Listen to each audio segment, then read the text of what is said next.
Muito bem. Eu acredito que vocês conheçam e espero que tenham o livro Roteiro, esse que eu estou mostrando aqui diante da câmera. O roteiro é um daqueles textos que compõem uma coleção de textos escritos pelo Espírito Emmanuel na década de 50, né?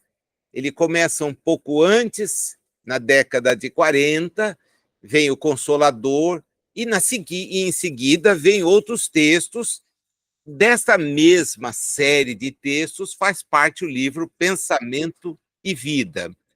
E considerando a nossa última conversa, principalmente a respeito das formas pensamento, me veio a lembrança, infelizmente não havia vindo a lembrança no último encontro, senão eu teria encerrado justamente com ele, mas eu gostaria de abrir a nossa conversa de hoje com uma rápida leitura, ainda que não detalhada, do prefácio que ele escreveu para este livro. O prefácio está datado do dia 10 de junho de 1952, e ele tem por título Definindo Rumos. Então, quem tiver depois acesso ao livro Roteiro, por favor, volte, porque esse prefácio ajuda a gente a entender aquilo que André Luiz aponta no final do texto que nós estudamos no capítulo Matéria Mental, no último encontro. Diz ele: em verdade, meu amigo, terás encontrado no Espiritismo a tua renovação mental. O fenômeno terá modificado as tuas convicções. As conclusões filosóficas alteraram, de certo, a tua visão do mundo. Admites agora a imortalidade do ser, sentes a excelsitude do teu próprio destino. Mas aí ele nos pergunta: se essa transformação da inteligência não te reergue o coração com o aperfeiçoamento íntimo, se os princípios que abraças não te fazem melhor à frente dos nossos irmãos da humanidade, para que te serve o conhecimento? E faz uma segunda: se uma força superior te não educa as emoções, se a cultura te não dirige para a elevação do caráter e do sentimento, que fazes do tesouro intelectual que a vida te confia? Não vale o intercâmbio somente pelo capricho atendido. A expressão gritante do inabitual pode estar vazia de substância. E como um bom professor, ele nos dá, então, um exemplo que, no fundo, choca pela construção dele. A ventania impetuosa que varre o solo, com um imenso alarido, costuma gerar o deserto, enquanto que o rio, silencioso e simples, garante a floresta e a cidade, os lares e os rebanhos. Se procuras contato com o plano espiritual, recorda que a morte do corpo não nos santifica.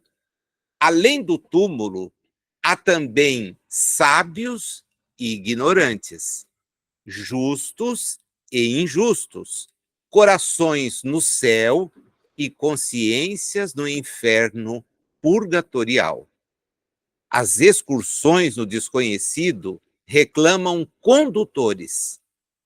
Jesus é o nosso guia divino para a conquista santificante do mais além. Não te afastes dele.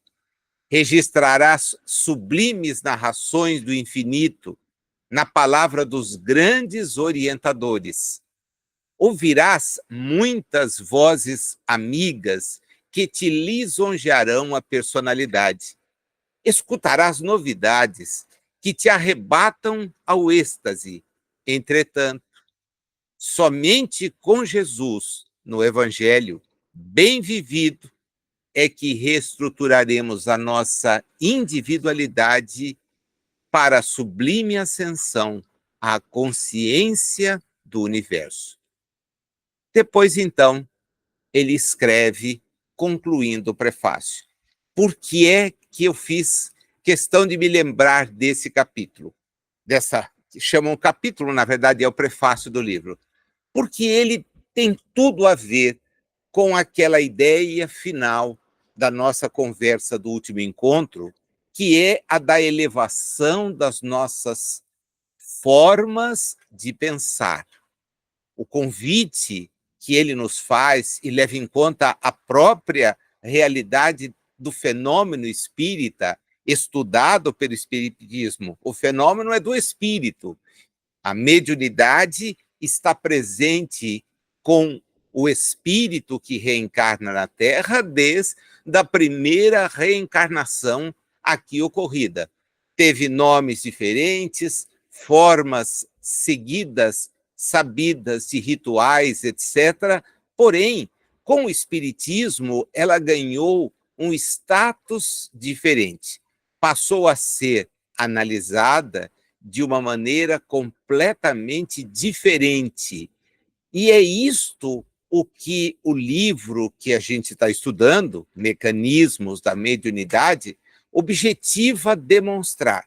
É evidente que a preocupação primeira que o André Luiz traz é de encontrar expressões sinônimas entre aquilo que o conhecimento científico da época em que ele escreveu o livro, a gente tem destacado isso muito, da época em que ele escreveu. É por isso que certas observações, certas questões vão nos parecer desatualizadas. Para alguns pode ser que não, pareçam pela primeira vez na sua trajetória. Para outros que têm o dever de se manter mais ligados, principalmente do ponto de vista das informações científicas ligadas à física, à eletrônica, essas informações podem soar um pouco de história, mas o objetivo, como nós destacamos, e vou insistir todas as vezes que achar prudente, o objetivo não é escrever sobre o conhecimento científico da Terra. Ele não se atreveria a isso, embora houvesse sido ele próprio, na última romagem, um cientista de renome, um dos poucos brasileiros a confirmar-se tenha sido ele, Carlos Chagas, um dos poucos brasileiros a deixar o seu nome na história mundial como um pesquisador de primeiríssima linha. Ele identifica uma moléstia, busca qual é o seu causador, analisa profundamente e contribui com a humanidade, dando a ela o antídoto para aquele tipo de problema. Então, na história do Brasil, tão limitada pela visão muitas vezes equivocada dos nossos governantes, que não entendem a ciência como algo que deva estar presente na vida das pessoas, é lamentável isso. Para um professor como eu, não há nada mais lamentável do que ver dia a dia serem diminuídos os investimentos na área da ciência, porque é justamente o conhecimento científico que induz e conduz ao progresso. Então, ele é um espírito de destaque, porque numa época em que as adversidades eram extremas, do ponto de vista da pesquisa, ele fez. Mas ele não vem da lição hoje de ciências. O objetivo não é esse. Sabem eles, os espíritos, e aqui Emmanuel nos previne, que o conhecimento vem sendo disponibilizado ao longo do tempo para que os homens, de uma maneira em geral, aprendam a interferir no princípio material, na matéria, até para ser mais direto, e dela melhorar o aproveitamento. Esta é a visão. Mas o propósito é diferente. Ele terminou falando: cuidado com aquilo que pensamos. E a ideia é essa mesma, o cuidado.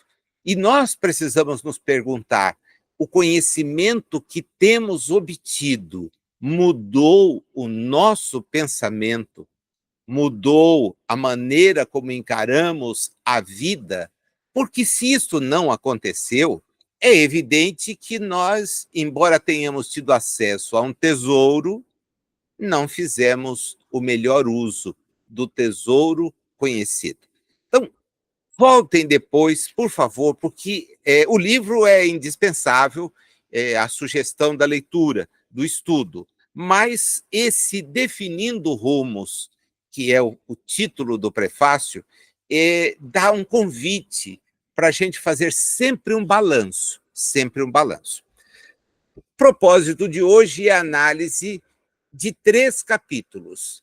Eu vou fazer o possível para desenvolvê-la e agora já tomei pé da situação, olhei o calendário, aquilo que nós temos pela frente para nos encontrarmos, e se houver necessidade de reformular o andar, nós reformularemos. Tá? Se for para andar 2 vezes, 2 capítulos, ao invés de 3, sim. Se for possível andar só um, sim, sem problema nenhum, desde que fique a ideia realmente muito clara.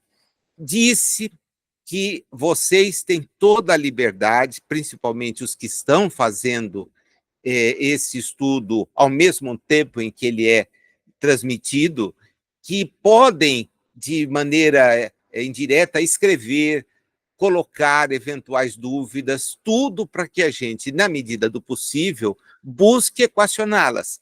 Não estar em contato direto realmente traz este problema, porque a necessidade de interferir, pedir uma participação, e nem sempre é possível. Porém, não está, em momento algum, vedada a possibilidade de escrever, de narrar as suas dificuldades, para que a gente possa, na medida do possível, trabalhar. Esse capítulo que nós temos hoje pela frente se chama Corrente Elétrica e Corrente Mental. De novo, nós vamos perceber o mesmo esforço dos capítulos precedentes. Eu vou partir de uma coisa conhecida, diz-nos André Luiz, para, a partir do conhecido, abrir a informação sobre o que eu quero transmitir. Eu estudo o mecanismo da mediunidade. Então, espera aí, como é que eu posso trabalhar?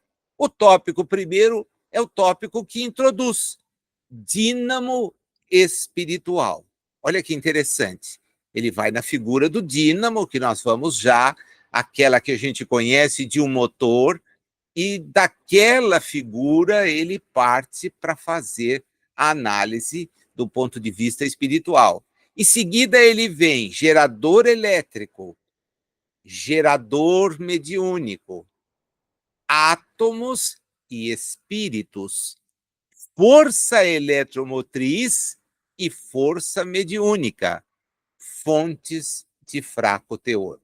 O raciocínio é sempre o mesmo, a didática é sempre a mesma. Está em Evolução em Dois Mundos e está aqui em Mecanismos da Mediunidade. Os 2 livros em que ele, então, faz uma ponte entre o que o conhecimento científico disponível no instante em que ele escreveu, permitia usar de recurso para que ele pudesse trazer uma informação que nós não temos, nós não tínhamos, que é a informação sobre como se dá a evolução do princípio inteligente e, no caso aqui, como se dá o mecanismo do contato mediúnico. Logo de cara, a gente encontra, então, um chamativo, né?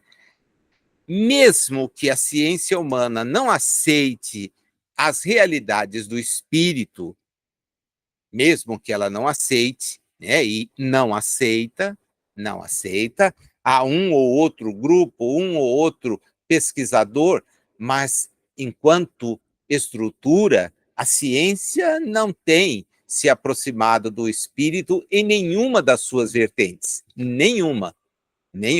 Nós temos tido trabalhos apresentados que às vezes nos felicitam, porque são pesquisas sérias, levadas a efeito por gente muito dedicada e que encontram um espaço na vida acadêmica para externar a sua posição. Isto é uma grande vitória, porque a universidade, ela, pela própria natureza do seu nome, ela deve abranger toda espécie de conhecimento, sem restrição. Não significa aceitá-lo, mas significa permitir que ele seja exposto.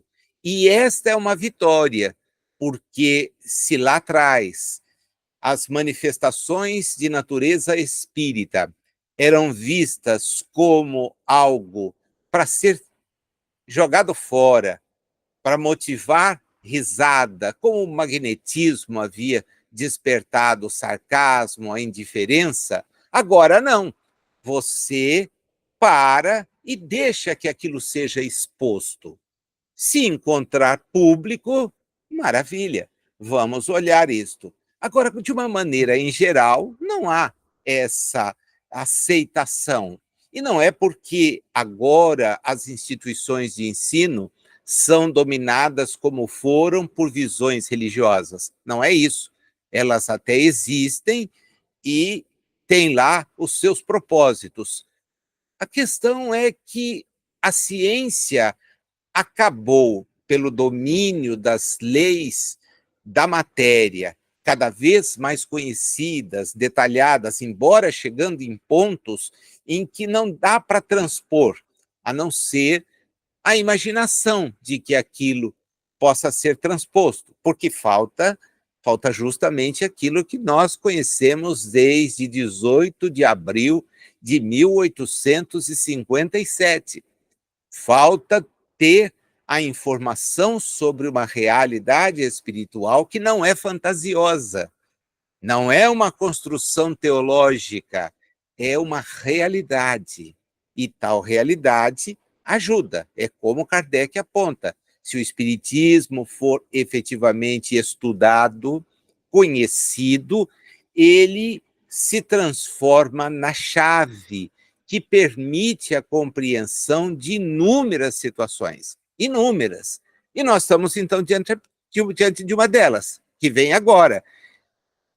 Mesmo que não aceite, é imperioso convir que no comando das associações atômicas, sob a perquirição do homem, prevalecem as associações inteligentes de matéria mental. Quer dizer, presta atenção, porque há uma estrutura atômica, sim, mas o que é que predomina até para o entendimento dela? É a associação inteligente.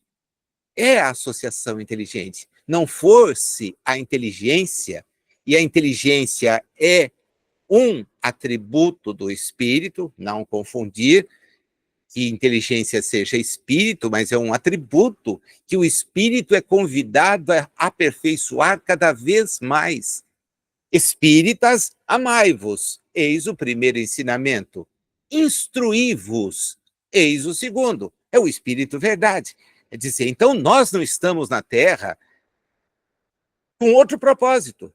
Evidentemente que o amai-vos continua sendo a regra número 1. É Jesus, amai-vos. Porém, é necessário, e é por isso que ele disse, como registra João, iria pedir ao Pai que, no tempo certo, mandasse o Consolador, que vai mostrar-vos coisas que agora não dá para falar, mas não dava mesmo, mesmo. Para pescadores, agricultores, alguns recém-saídos de experiências nômades, caminhando de cidade em cidade. Quando a gente fala em cidade, tem que imaginar que o que nós concebemos como cidade é um fenômeno que existia em Roma.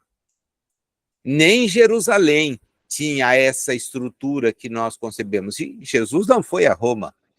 Ele chegou na sua trajetória, a depender da visão do evangelista, percorrendo cidades do interior daquela região e terminou em Roma. Outros dizem que ele lá esteve mais de uma vez. Mas as narrativas talvez apontem justamente para isso, para uma longa jornada, saindo de onde ele se encontrava e chegando até Jerusalém e levando atrás de si pessoas que criaram pelas suas narrativas, pelas suas informações, um sentimento de pavor naquela estrutura religiosa que viu chegar alguém com uma mensagem que quebrava preceitos. E isto incomodou a estrutura. Mas havia por trás daquele homem uma multidão, pessoas que o seguiam, pessoas que o entendiam ser diferente de outros pregadores que por ali haviam passado. Então, como é que nós vamos tirá-lo de circulação? A saída foi entregá-lo aos dominadores, fazer uma gentileza aos dominadores. Olha, ele se proclamou rei. Opa, peraí, rei não. O rei é só César. Quem dirige o mundo é César. Quem é alguém que vem do interior daqui e diz que é rei? É aquilo que mandou-se fosse escrito onde ele estava crucificado. Jesus de Nazaré, que se afirmou rei dos judeus, né? Essa ideia é a ideia daqueles que então não queriam a sua presença. Porém, nós não podemos ignorar que a partir do instante em que a sua mensagem chega, ela transforma, ela transforma. E essa mensagem precedeu a ideia de quem efetivamente nós somos. Ele deu pistas demais, que agora a gente lê e entende. Outros continuam lendo e não entendendo, mas são claras no sentido de quem somos. Então, por trás da inteligência, há o espírito. E se esse espírito é criado apenas no instante do nascimento, e depois que desencarna, que morre, vai para regiões esperando um dia de julgamento, nós começamos a ter muita dificuldade de entender o progresso. Porque como é que eu vou transmitir? Agora, se você pensa em alguém que vem, volta, traz, reúne informações, leva, pega novas e traz, fica claro. E isto é muito claro logo de entrada. O espírito, continua André Luiz, na essência, pode ser comparado a um dínamo complexo, em que se verifica a transubstanciação. A palavra transubstanciação significa transformar a substância, modificá-la do trabalho psicofísico, feito pelo físico, pela mente, em forças mento-eletromagnéticas, forças essas que guardam consigo no laboratório das células em que circulam e se harmonizam, a propriedade de agentes emissores e receptores, conservadores e regeneradores, de energia. Olha o raciocínio. Ele diz, ó, é uma comparação. O espírito, na essência, isto é, além da aparência, pode ter essa comparação. É um dínamo, mas não é um dínamo simples, é um dínamo complexo, que trabalha as forças que dispõe e guarda, né, para que possa, nessa retenção, gerar vários outros fenômenos. Então, a emissão e a recepção é a chave daquilo que nós fomos tentar entender. Então, buscar entender o que é para ele, essa tentativa de nos colocar. Pensa lá numa roda d'água, essa é uma imagem que todos nós, os que estudamos, temos, a qual se acopla muitas vezes um dínamo. Para quê? Para que a força da água faça com que aquele dínamo seja alimentado e dessa alimentação nós venhamos a ter a possibilidade da energia. Mas ele manda a gente prestar atenção, ao mesmo tempo, esse gerador é também indutor, é também transformador e é coletor. É tudo ao mesmo tempo. É óbvio, é óbvio. Ele usa a imagem do dínamo. A imagem do dínamo. Não quer dizer que seja, é a imagem. É o trabalho, o esforço que ele faz. Ele joga o conhecido para abrir o desconhecido. Então, qualquer um de nós sabe que se tem lá alguma coisa mecânica que aproveita o curso do rio e por ela vão passando as águas do rio e girando. Aquilo ligado a um dínamo vai permitir o acúmulo da energia. É esse o propósito para que se tem a roda d'água e a geração de energia a partir de tal propósito. A grande usina obedece o mesmo processo, só mudam as dimensões, principalmente no Brasil, onde a matriz de onde nós tiramos a energia elétrica é toda ela proveniente da água dos rios. Nós mesmos, aqui onde nos encontramos, somos cercados de usinas com tal característica, Bariri, Ibitinga, Jurumirim mais atrás, à frente Promissão. Então, são usinas que garantem, pelo macro desse processo, que dínamos eletrificados nos tragam a corrente elétrica. Agora, presta atenção, porque é um termo de comparação. E ele diz, esse dínamo não é só gerador, mas ele também é indutor, ele é transformador e é coletor. 4 atributos, né? E isso, então, faz com que você tenha uma construção completamente diferente. E esse espírito que é capaz de todas essas coisas é o espírito.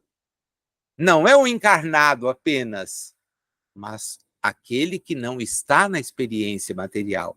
Então, o espírito encarnado e o desencarnado são capazes de assimilar correntes, aquilo que o dínamo vai produzir. Correntes, né?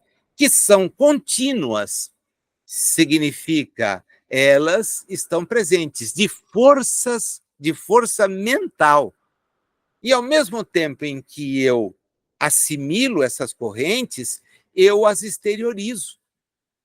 Eu consigo. Então, vejam, o primeiro passo para a gente tentar entender a questão do que ele quer transmitir.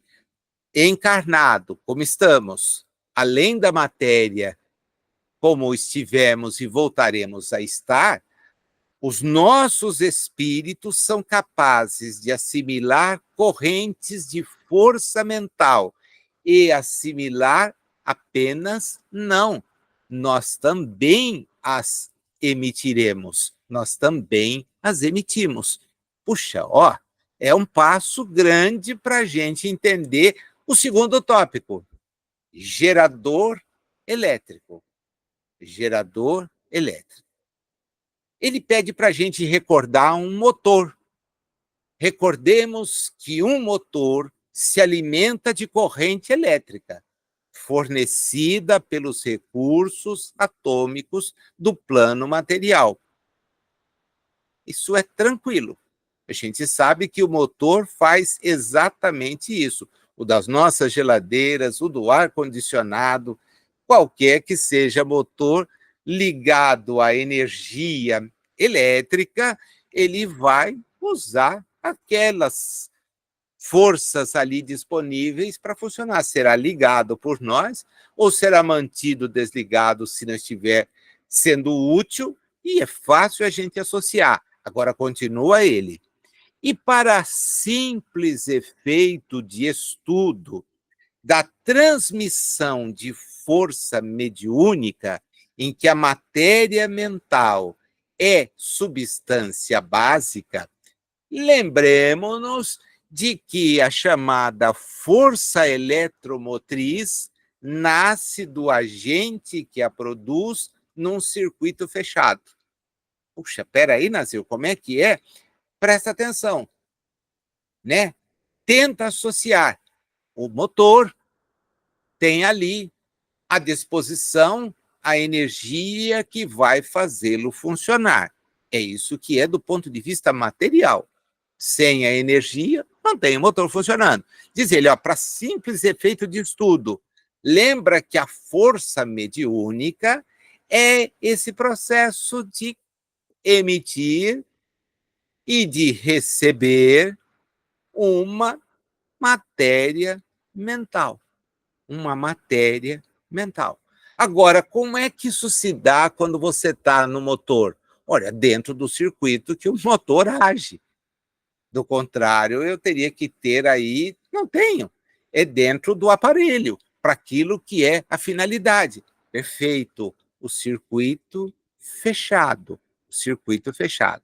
O aparelho gerador, no caso, não plasma correntes elétricas, mas ele simplesmente pega a corrente que recebe e diferencia o potencial dela, né? A gente pega e aciona e não recebe ali aquilo que está transitando pelos fios, sendo produzido pelas placas. Não é aquilo que nós pegamos. Nós vamos ver o aparelho diferenciar o potencial. Ele recebe e nos dá. Bom, então nós temos nesse projeto, nessa situação, uma corrente que circula, mas circula de maneira diferente, né? Para nós, recebemos o calor, eventualmente o conforto térmico que o ar-condicionado oferece, na questão do chuveiro e qualquer outro aparelho que você imaginar de uso comum dos que podem dele se servir, você vai perceber que aquilo que chega dentro do aparelho, se a gente tiver conhecimento de eletrônica, é fácil desmontar e ver essa estrutura, né? E entender por que é que travou, por que é que não aciona mais, o que está acontecendo. Lógico, quando não se conhece, leva-se para alguém que vai examinar e vai nos dizer, olha, é necessário substituir tal peça, porque aquele circuito que faz a operação permitindo o funcionamento regular do aparelho, ele não está funcionando como deveria. E o aparelho deixa de ter a funcionalidade para a qual a gente vai trabalhar. Tá? Então, ele busca nos informar de condições como isso aconteceu, né? Como é que isso se deu, por que é que esse processo se opera. Lógico que a gente pode trabalhar aprofundando o nosso conhecimento a respeito de todo esse sistema de funcionamento. Muito do que eu estou falando aqui para vocês, eu adquiri de informação do ponto de vista prático, né? Eu fui, durante um tempo da minha existência, funcionário de uma companhia de energia elétrica, e eu sempre gostei muito de física, eu tinha um interesse enorme para ver como é que funcionava uma turbina, né? Como é que funciona uma turbina. E tanto insisti que me conduziram, me deixaram fosse conhecer no dia em que o gerador, né, essa turbina estava sendo feita uma manutenção, me deixaram conhecer. Foi uma experiência que eu nunca mais pude esquecer, porque eu entrei na altura do leito do rio e vi dali ser erguida, então, uma peça enorme, né, que iria receber manutenção. Nossa, que imagem! Ela nunca mais deixou a minha retina. E aí eu olhei aquilo e consegui ver tudo. Eu vi o eixo, eu vi a turbina, eu consegui ver as pás da turbina erguidas, e por elas passava a água que levava ao acionamento, o gerador, o acúmulo. Foi algo que eu nunca mais esqueci, né? Nunca mais esqueci mesmo. Evidentemente que eu fui estudar, ver como é que era aquilo, porque eu passaria vergonha ao lado daqueles engenheiros, daqueles técnicos, se eu não soubesse o nome da peça, né? O que é aquela coisa ali? Não seria muito chato, né? Então, antes eu tratei de conhecer. Fui lá, estudei, sempre gostei mesmo. Aí cheguei e foi fácil entender, né? E o que vocês estão fazendo? Olha, agora nós vamos trocar tal peça do gerador, porque não está produzindo da maneira mais efetiva possível. Você já ouviu falar de fulano, Beltrano? Sim, eu havia estudado esses físicos, esses teóricos, que foram, ao mesmo tempo, teóricos e práticos, né? Ampère. Então, eu sabia quem havia sido Ampère.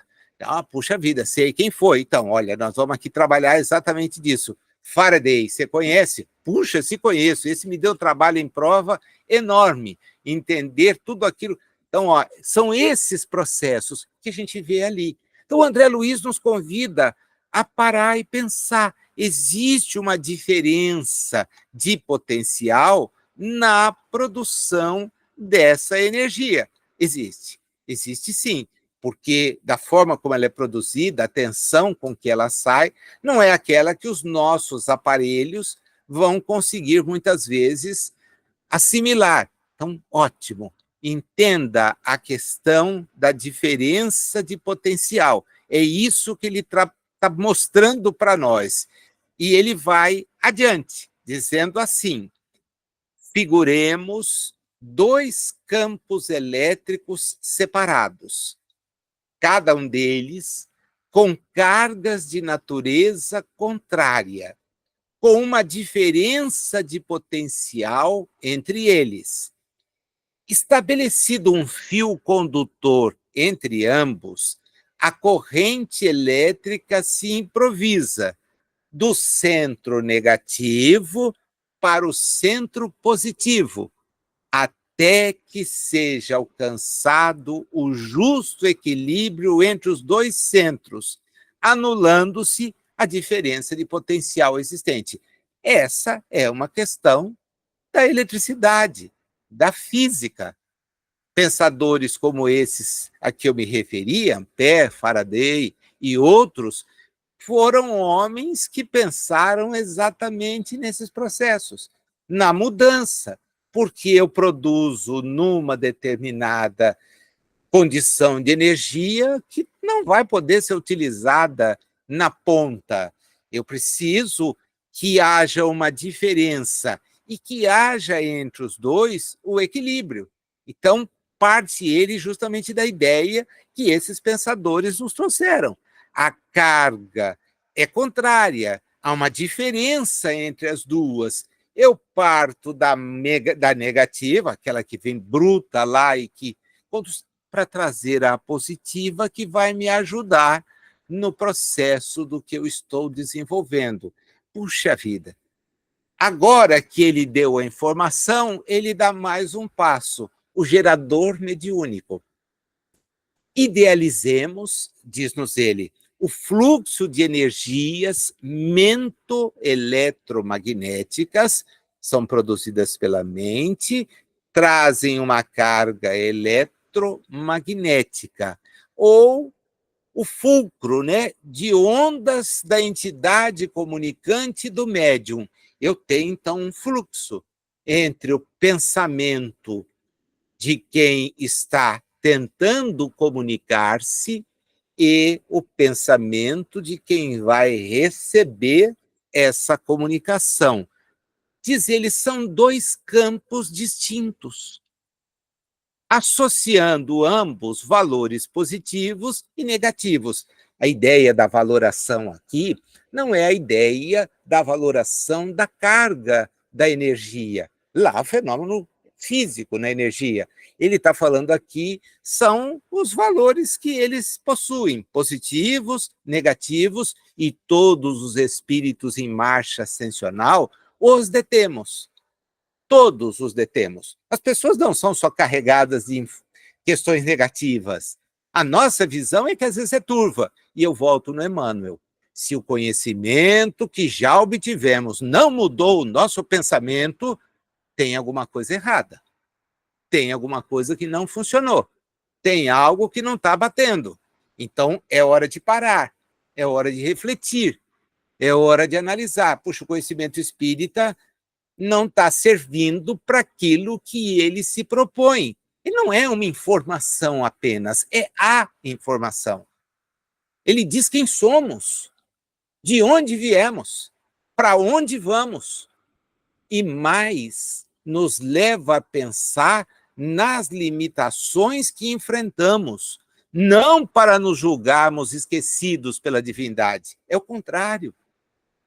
Para entender que as leis da divindade nos fazem ter que ajustar as nossas próprias responsabilidades. É completamente diferente, é maduro. Então, espera aí, as energias positivas e negativas são de ambos. Continua ele, com uma diferença de potencial, que, em nosso caso, constitui certa capacidade de junção específica. Se você não grifou, grifa essa palavrinha aí, essa expressão no seu texto. Eu sei que tem muita gente que anota, outros estão com o texto na frente, então faz o destaque, que você vai entender a coisa agora. Presta atenção, ó. Estabelecido um fio condutor de um para outro, entidade, médio, médio, entidade, que em nosso problema representa o pensamento de aceitação ou adesão do médium, as forças estão aqui. As forças estão aqui. Já falamos tantas vezes, né? Estar reencarnado é baixar o potencial vibratório. É baixar. Eu preciso estar ligado a uma realidade diferente. Eu baixo. Eu venho para uma nova oportunidade encarnatória. Então, eu não posso trazer as lembranças, exceto ideias inatas, a respeito do que fiz, com quem estive, como estive. Por quê? Porque para nós seria altamente perturbador. Altamente perturbador. A gente convive ao lado de quem prejudicou. E mais, se o outro detiver a mesma informação, tudo volta a ser igual. É por isso que a gente sempre volta no caso do Sigismundo, porque não há ilustração melhor. Não há. Tirando a ascendência moral do Alexandre naquele caso, não tinha reencarnação. De jeito algum, até porque não havia elementos físicos disponíveis para aquilo. O Adelino o tempo todo se boicotava. E só de imaginar que podia ter alguém que ele não sabia quem era, ele não sabia, ele volta ao contato com o Sigismundo sem saber quem era. Raquel não. Raquel tinha o sonho de ter um segundo filho, porém não oferecia resistência específica que ele, Adelino, oferecia. E aí que entra o Alexandre, né? Para fazer o quê? Ó, você tem que aceitar. No contato mediúnico, a coisa é a mesma. Depende da aceitação. Está tudo à volta. O médium é que vai aceitar. Ele tem que aceitar a corrente mental numa espécie de ação e reação. E com esta ação, reação, como aconteceu na questão do gerador, acontece do ponto de vista físico, você vai ter uma anulação das diferenças, né? E cria uma outra expressão que é bacana demais destacar, porque ela tem tudo a ver com a atividade mediúnica, o clima de afinidade. Então, é necessário que nesse processo, e a construção dele é uma construção que favorece, então, uma compreensão, nesse processo é preciso que o receptor e o emissor, que ao mesmo tempo vão se alternar, porque o espírito comunicante precisa do médium, como o médium vai precisar do espírito comunicante. Então, eles terão que ter um pensamento de aceitação, né? E o médium vai aderir a essa comunicação. Não, tranquilo, né? Agora, vamos parar aqui agora já e projetar. Aceitar a comunicação não significa deixar de estabelecer filtros. É isso que a gente fala quando prepara candidatos ao desenvolvimento da atividade mediúnica e deles ouve a expressão, mas a minha mediunidade é inconsciente. Não, não pode ser, porque sem que você exerça um controle nesse processo, ele não existe. Ele não existe. O que você não conhece é o pensamento daquele que vai trazer a comunicação. Porém, ela será verbalizada por você. Se ele quiser chegar quebrando e arrebentando, meu amigo, aqui não. Eu vou até transmitir as suas ideias, mas não vai passar disso. Nazil, mas eu também já vi coisa que você não vai acreditar, se eu ficar aqui narrando. E elas aconteceram por desequilíbrio do aparelho mediúnico. Se o desencarnado está desequilibrado, essa é uma questão. Agora, ele vai chegar até aqui por intermédio do aparelho mediúnico. Então, o filtro não só é útil, como, acima de tudo, é necessário. Você vai segurar outras expressões que não são positivas, você vai estabelecer uma comunicação por sintonia. Eu estou sintonizado com você, eu estou entendendo aquilo que você quer transmitir. Estou à sua disposição. Você vai poder se comunicar, sim, porém, dentro de limites, dentro de regras, porque a mediunidade, sob a ótica espírita, ela tem uma disciplina.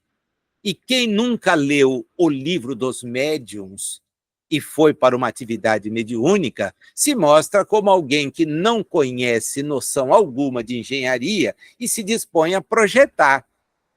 Não vai dar certo, vai cair, vai quebrar, não vai funcionar. Então, é necessário que você domine. Mas dominar o quê? O processo mediúnico? Não, o processo mediúnico a gente domina pelo exercício, pela contínua atividade. Você vai captando, entendendo as ondas, entendendo a natureza das entidades que ali se comunicam, e fica fácil. Conta com um amparo espiritual, porque nenhuma reunião mediúnica séria está desprovida da supervisão de entidades espirituais. Recorro de novo ao Alexandre. Né? Eu poderia agora ir lá nos domínios da mediunidade e a gente teria material para conversar aqui uns 40 dias, mas, cada um dos capítulos, né? Você pega literalmente ali, naquela intervenção, o contato dele, olha, quantos anos eu dirijo o grupo? Então eu sei como funciona, eu supervisiono, eu conto com outras pessoas. É o papel de espíritos que vêm dentro desta nova ordem, que é a ordem das comunicações mediúnicas com propósito, trabalhar. E aí vão dar apoio para aqueles que estão no grupo, vão dar o necessário amparo para que aquilo se processe.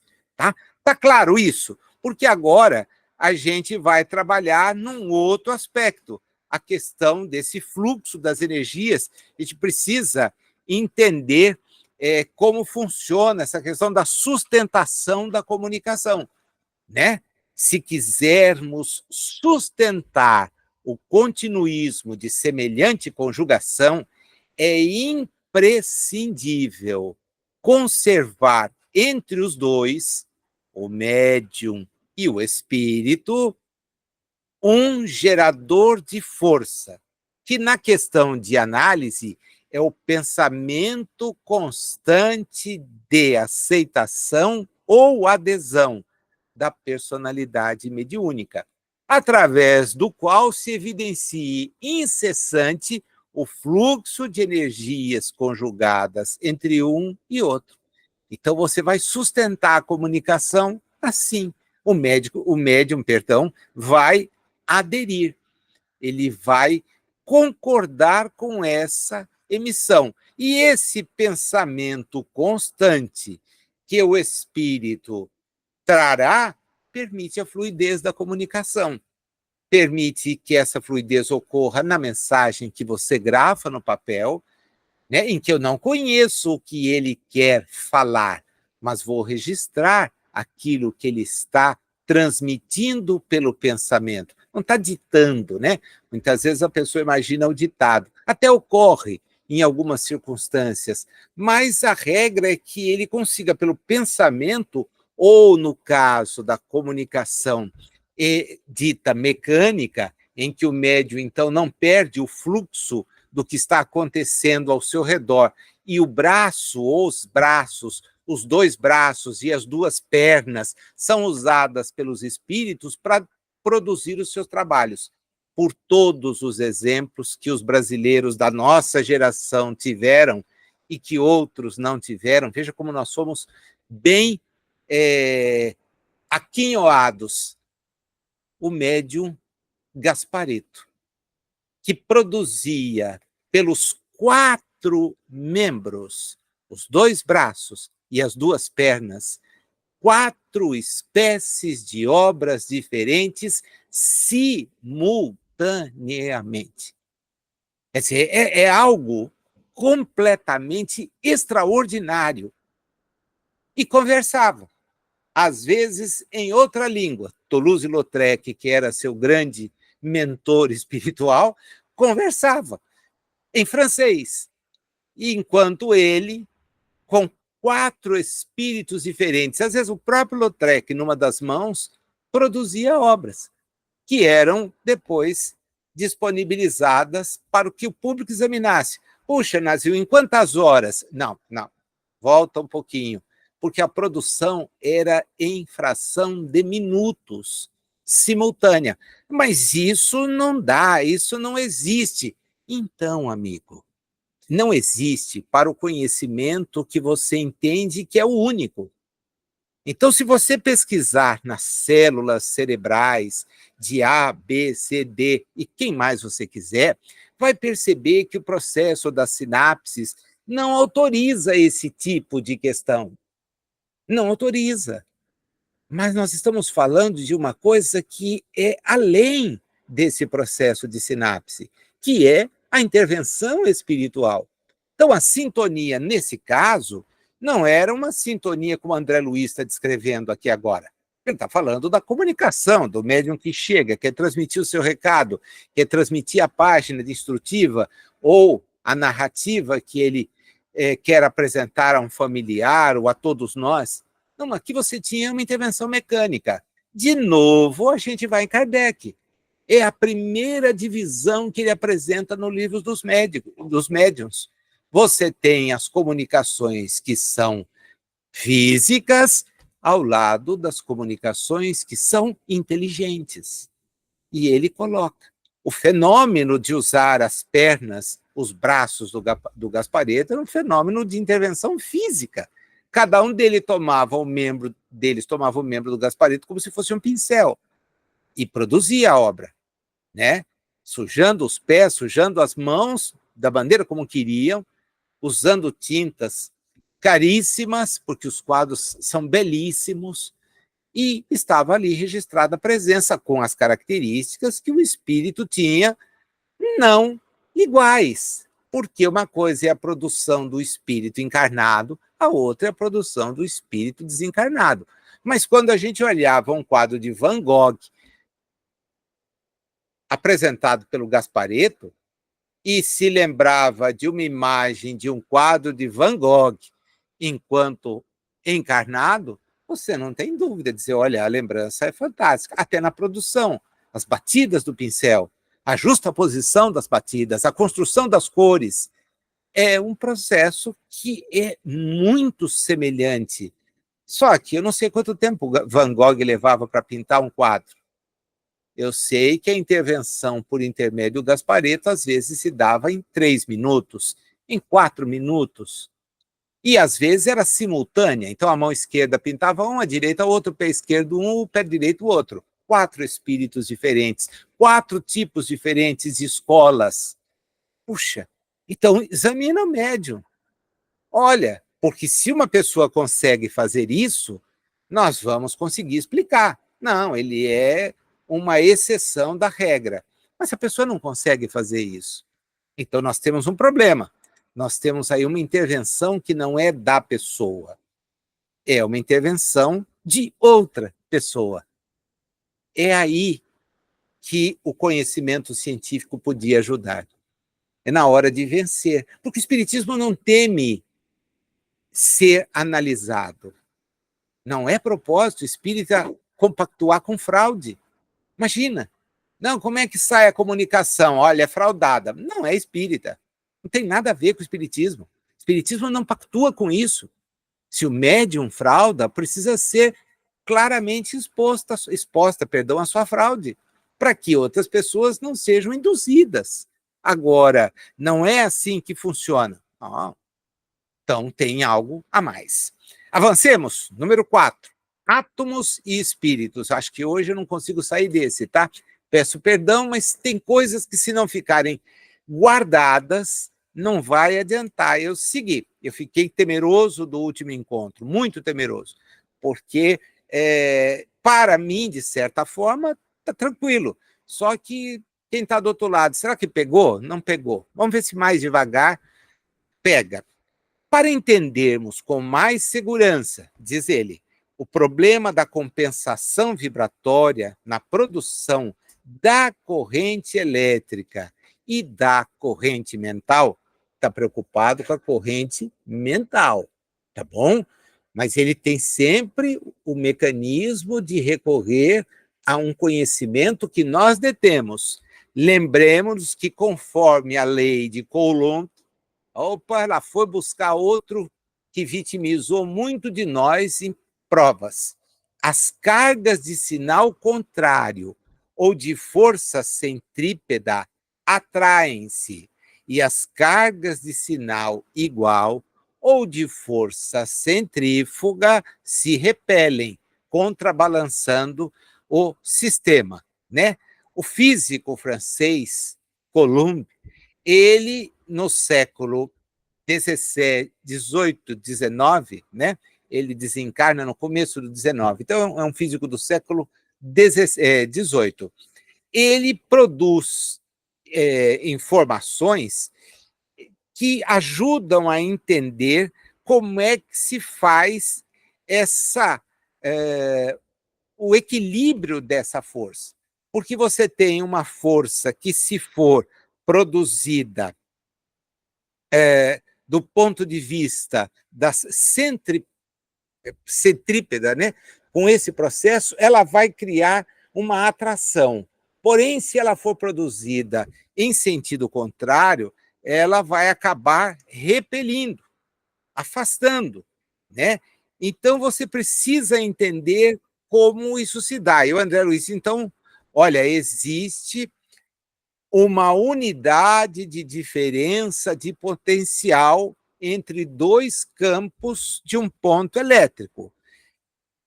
Essa diferença de potencial precisa ser equilibrada. Se ela não for equilibrada, eu não consigo ter nada que possa ser útil, né? Eu vou precisar trabalhar as coisas de uma certa forma para que isso realize. Então, as experiências que são feitas nessa área são experiências que ajudam a gente a entender, né? Você trabalha de forma que isso se processe. E a imagem mais simples que me vem à lembrança é justamente quando a gente tem um reservatório de água elevado. Você precisa abastecer aquele reservatório elevado. Para que você possa abastecê-lo, você vai depender de como joga a água lá. E dele, para transferir para outros que não estão elevados, o processo é justamente de diferenciação de uma potenciação. Você pega o fluxo da água do que está em alta pressão, está lá no alto, no reservatório, e faz com que ele chegue até os que estão em baixa pressão, em outro nível. Então, você consegue fazer isso. É o que ele tenta explicar para nós, né? Esse princípio faz com que você, então, entenda que as mesmas formas que nós trabalhamos nas correntes de matéria mental, por analogia, você vai entender que existe uma capacidade de afinização entre um espírito e outro. Eu posso conseguir. E ele, então, vai, olha a palavra que vai aparecer aí, na ação de plasmagem, plasmagem e projeção da matéria mental. Foi aquilo que nós estudamos no nosso último encontro.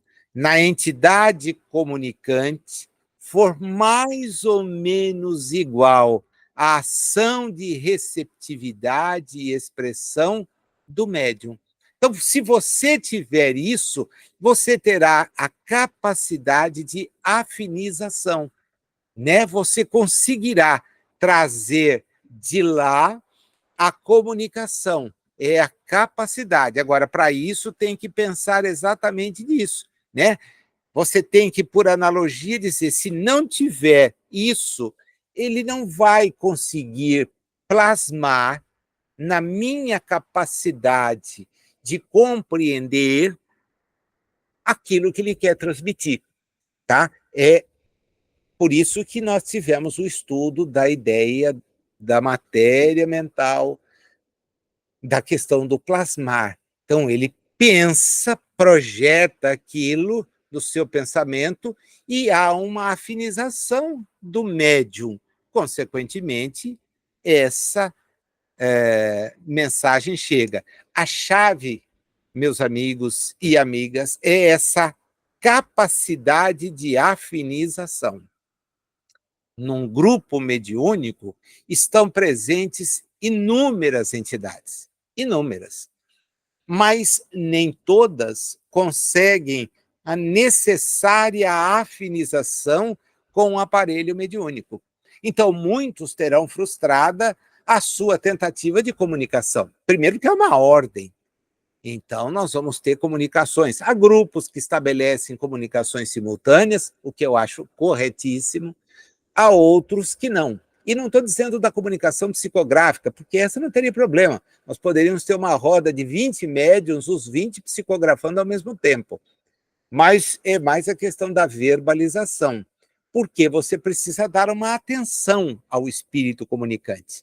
E essa atenção é dada pelo médium, que com ele se afiniza, pelo dirigente dos trabalhos, que ao espírito se dirige, e pelo menos por um ou dois assistentes que, com aquelas duas figuras ali presentes, a encarnada e a desencarnada, exercem uma forma clara de caridade, de bons pensamentos, de boas emissões, para manter o equilíbrio, ajudar. É um processo em que eu tenho que entender que aquele equilíbrio de forças, se não ocorrer, não tem comunicação. A coisa vai se perder, vai ser truncada.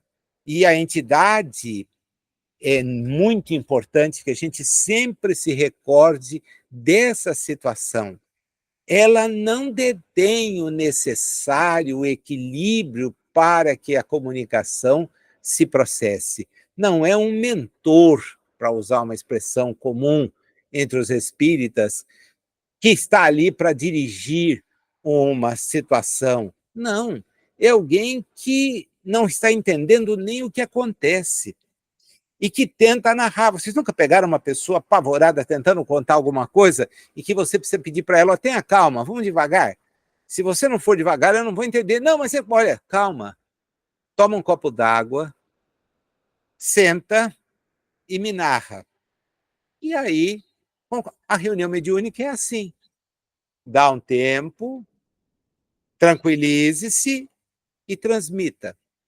E ele, logicamente, transmite, mas de maneira desordenada. Desordenada. Por quê? Porque tem o impacto de estar sendo ouvido. Ele não se acha ouvido, ele não se acha entendido. E não é. E não é. Os ambientes que ele volta a frequentar, que são os mesmos de onde ele nem saiu, ele agora é uma figura estranha. Então ele vai até um lugar em que as pessoas, primeiro, o acolhem, já é diferente. Segundo, lhe dão a oportunidade de conversar. É completamente diferente. Então, para ter isso, é importante que não sejam muitos, porque de repente você tem um grupo de 12 pessoas e aí tem 3, 4 comunicações ao mesmo tempo, vira uma Babel. Ninguém recebe o atendimento necessário. Agora, 2, não vejo problema mesmo. Até 3, dependendo da disposição da sala. Uma sala maior é sossegado. Uma sala menor, não. Então, aí é mesmo, cada um fala de uma vez. Como funciona na sala de aula? O professor, dependendo do domínio que tem sobre a turma, permite um trabalho em grupo e que vai produzir resultados. Agora, quando não tem domínio, aquilo vira uma balbúrdia. Resultado, a sala do lado reclama. E aí vem alguém até a porta e diz, dá para baixar o volume aí? Ah, é que eles estão em atividade. Não, não estão, isso não é atividade, isso é balbúrdia. Né? Uma atividade de estudo, ela sempre exige a disciplina, o encaminhamento, até porque é um processo de estudo, não é um jogo que a pessoa vai para torcer, pode gritar, botar para fora tudo aquilo que ela tem no seu íntimo, não é esse o propósito, né? Então é assim, afinização é tudo. Número 5, força eletromotriz e força mediúnica, outra analogia. Da mesma forma que dispomos da energia elétrica amplamente distribuída no mundo, temos igualmente variados mananciais de força mediúnica mediante a permuta harmoniosa, consciente ou inconsciente, dos princípios ou correntes mentais, sendo possível observá-los em nosso caminho, alimentando grandes iniciativas de socorro às necessidades humanas e de expansão cultural. Então, ele deixa muito clara a possibilidade dessas associações que estão aí. Elas estão presentes. Nós, espíritas, às vezes imaginamos que a associação só se dá nos encontros mediúnicos que nós estamos mantendo. Mas os espíritos nunca informaram isso. Nunca. Ali você tem condições privilegiadas que permitem o exercício de uma atividade específica. Específica. Mas, em O Livro dos Espíritos, há afirmações categóricas no sentido de alguém que é amparado num projeto científico que está desenvolvendo. Por quem? Por inteligências que já se ocuparam daquilo e com ele se afinizam. É a afinidade das transmissões e recepções que faz com que a informação chegue. Então, essa associação variada de que ele fala se dá em todas as áreas. Na arte, no trabalho de consolo, da caridade, da educação, da filosofia, da ciência e também da moral.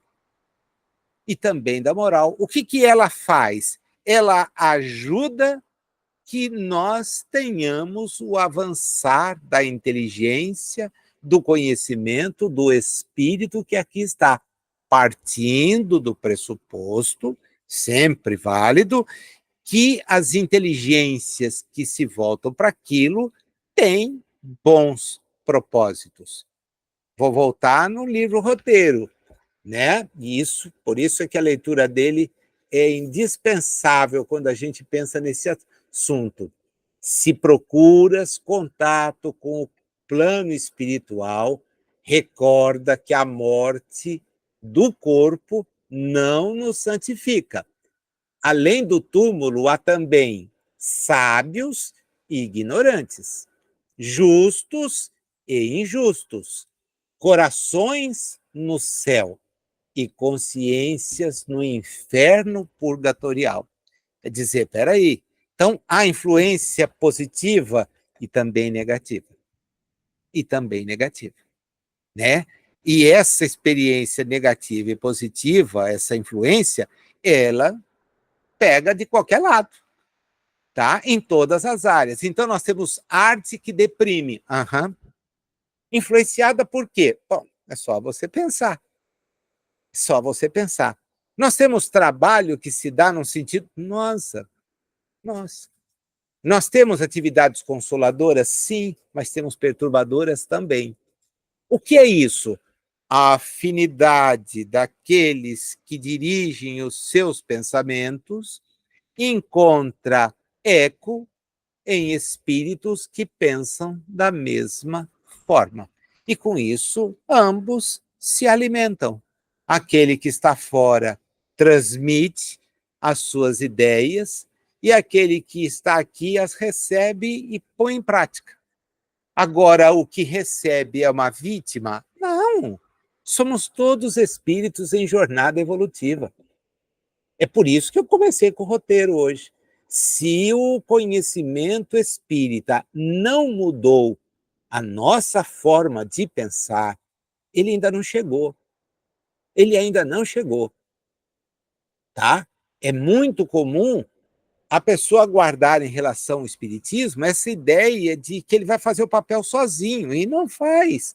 Ele só nos faz entender esse mútuo envolvimento entre duas grandes realidades. Uma que é perene, a espiritual, ela é perene. A outra que é provisória, temporária, cercada de finalidades, que é a material. A reencarnação é um período para os nossos espíritos, em que nós estamos livres, talvez, de influências mais nefastas, fomos separados de grupos que nos mantinham prisioneiros, jungidos às suas ideias, dentro dos seus propósitos, e alguém que pediu por nós, nos separou e nos colocou reencarnado. Agora, há um período que nós temos uma influência apenas e tão somente dos que nos cercam. Então, os nossos pais têm um papel primordial no encaminhamento dos filhos na primeira infância. A partir daí, pode esquecer,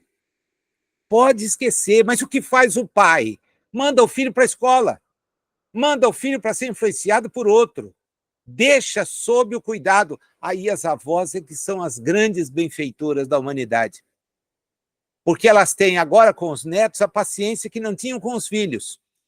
Então elas se orientam, esclarecem, encaminham, porque os pais estão, como nós estivemos e às vezes estamos até hoje, mais ocupados em saber com que vamos guardar de dinheiro para dar para os filhos do que em encaminhar os seus espíritos. E aí, depois que o espírito retoma o controle da situação, esquece. Ele vai ser aquilo que ele é. Ah, mas e o que eu fiz? Não conta, meu amigo. Não conta. Não conta. A influência é a influência direta. É a direta. Então, cuide você daquele que você pediu para estar ao seu lado. Cuide. Mas não é cuidar como se cuida de animal. Né? Ah, o animal eu dou a comida, eu levo para passear, eu faço tomar banho, eu levo para tosar, etc, etc. Não é um trato de uma criação, é uma inteligência, uma individualidade como você. Não que o princípio inteligente do animal não seja, mas não está no mesmo estágio. Então, é diferente, as suas impressões são o exemplo para ele. Se você as der positivamente, bala. Pode dar certo. Pode. E por quê? Bom, eu nem vou precisar descer muito em detalhe, né? A gente tem aqui que falar na questão do livre-arbítrio. Cada um tem o livre-arbítrio. Boa influência, mas você não captou? Livre-arbítrio. Boa influência e você aproveitou? Livre-arbítrio. Livre-arbítrio. Vamos entrar na parte mais difícil, né? Porque o André Luiz, misericórdia, tem hora que ele não tem dó da gente que quer trabalhar o assunto, viu? Quer dizer, ele pede para a gente, ó, trabalha estudando se você quiser fazer alguma coisa que seja possível de compreender isso tudo. Ele vai para o último tópico, que são as fontes de fraco teor, em que ele vai tentar nos explicar como é que isso se dá a partir de determinados efeitos que a gente encontra no dia a dia, tá? Lógico que as palavras que ele vai usar aqui nós encontramos, então a gente às vezes até já ouviu falar, mas precisa entender o que é, né? Possuímos ainda, diz-nos ele, aquelas fontes de força elétrica dotadas de fraco teor nos processos não industriais. Ele começou a falar das de forte teor, né? Mostrou energia, mostrou hidráulica, e a gente, puxa, tá legal. Agora, presta atenção, processo é não industrial, em que obtemos a eletrização por atrito ou por contato, a indução eletrostática e efeitos diversos, tais como efeito piezoelétrico, efeito termoelétrico, efeito fotoelétrico. Puxa, tinha que complicar? Sim, sim.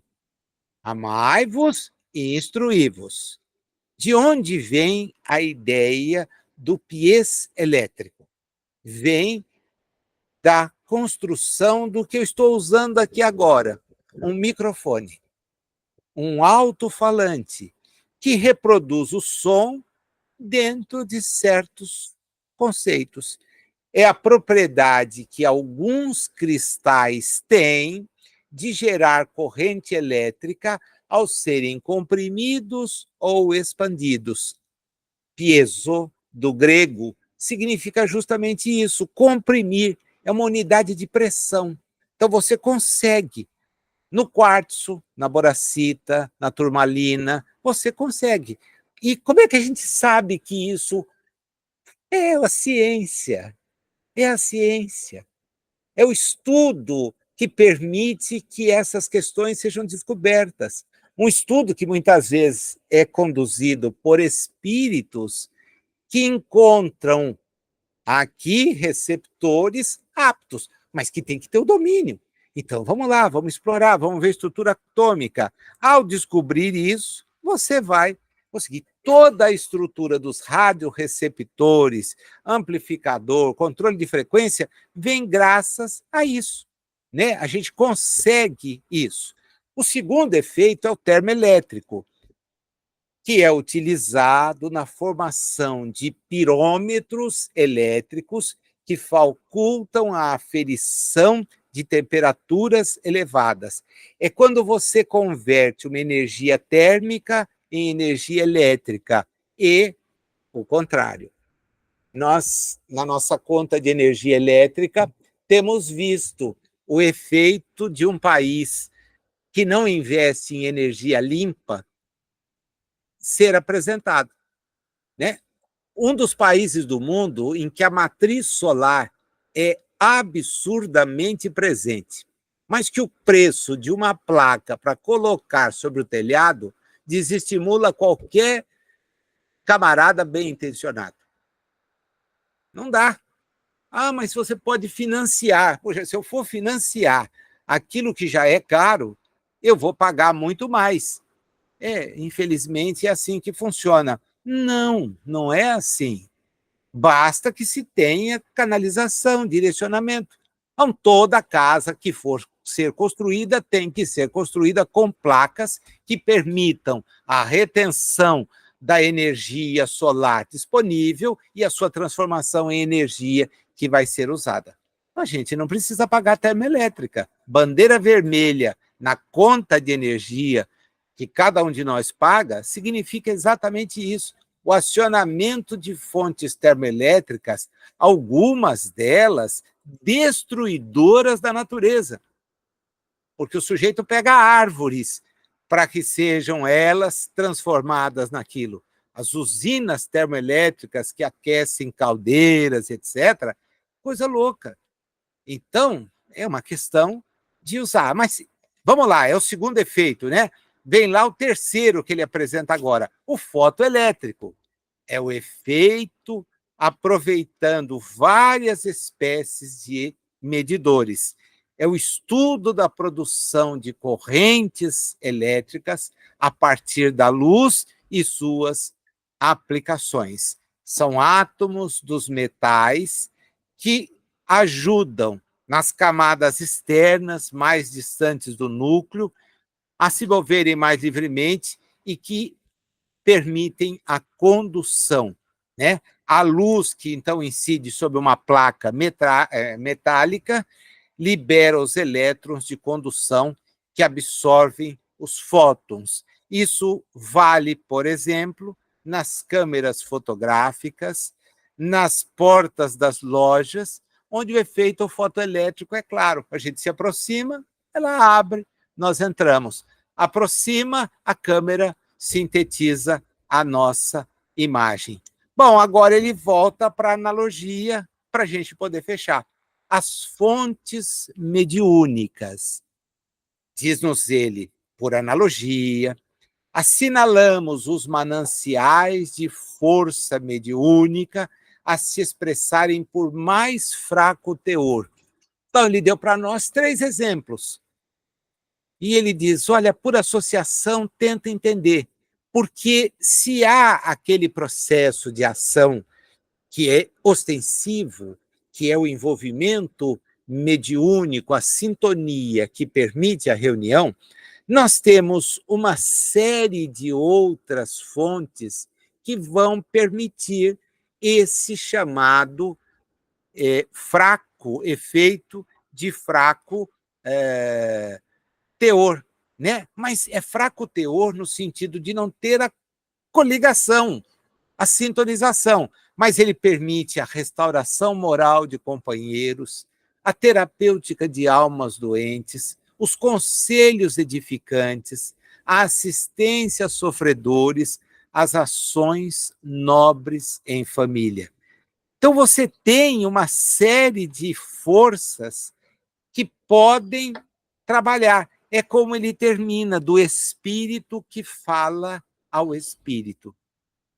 Em todas as atividades mediúnicas nas quais a mente demanda a construção do bem, sejam elas de grande porte ou de singela apresentação, a importância do trabalho a realizar e a luz da vida superior são sempre as mesmas, possibilitando ao espírito a possibilidade de falar ao espírito na obra incessante de aperfeiçoamento e sublimação.